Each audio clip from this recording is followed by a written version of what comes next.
Ya, jadi ini komentar dari Yate Miatem 84. Jadi saya mau buat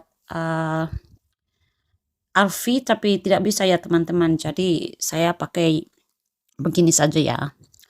Komentar ini dia mengatakan bahwa Allah Maha Suci atau Kudus. Jadi tidak perlu bagi Allah menghinakan diri menjadi manusia.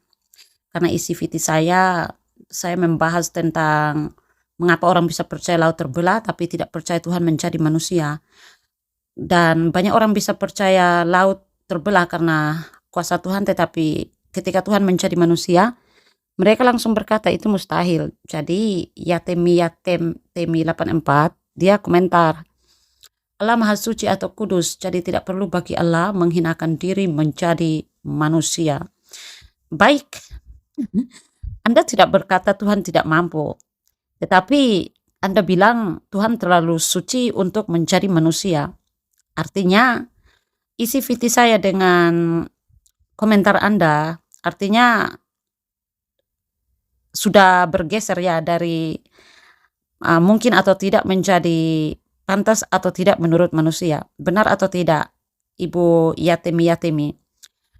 Karena isi viti saya yang pertama itu kan saya mempertanyakan, membahas tentang mungkin atau tidak. Tetapi melihat komentar Anda, argumen Anda itu berubah menjadi pantas atau tidak menurut manusia, ya kan? Nah, Anda tahu tidak Ibu, kesalahan logika Ibu di sini apa? Dengar baik-baik ya Bu. Kita di sini sama-sama belajar ya Bu atau Pak. Satu, pertama, Anda memakai standar pribadi Anda tentang kepantasan Tuhan. Dalam logika ini disebut argument from personal standard ya Bu.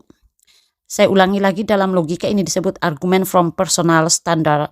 Artinya Anda memakai standar pribadi Anda tentang kepantasan Tuhan sebagai batas bagi ya tindakan Tuhan.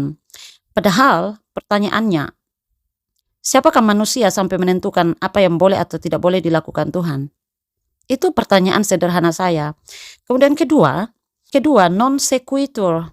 Kalau Anda tidak paham Ibu, silakan cari non sequitur itu apa. Jadi Anda mengatakan Tuhan suci. Artinya Tuhan suci itu tidak otomatis menghasilkan kesimpulan, maka Tuhan tidak mungkin menjadi manusia. Ini namanya non sequitur ya Bu. Karena dalam teologi Kristen, menjadi manusia itu tidak sama dengan menjadi berdosa.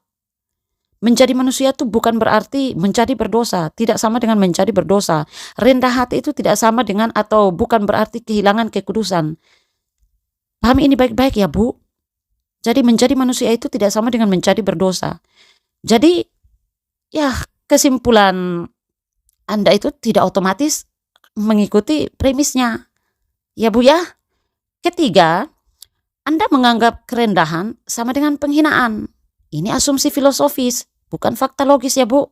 Karena dalam kekristenan justru kerendahan hati itu dipandang kemuliaan. Kasih itu dianggap lebih tinggi daripada gengsi ilahi ya. Jadi Anda sedang memakai definisi ya kehormatan Tuhan versi Anda sendiri. Paham tidak?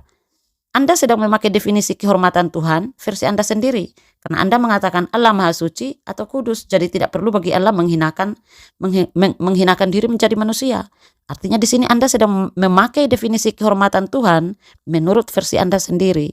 Jadi paham ini baik-baik ya Bu ya. Atau Pak, menjadi manusia itu tidak otomatis membuat Tuhan kehilangan kekudusan. Saya ulangi lagi ya. Catat ini baik-baik. Menjadi manusia tidak otomatis membuat Tuhan kehilangan kekudusan. Anda menganggap kerendahan hati sebagai penghinaan, padahal itu asumsi Anda sendiri.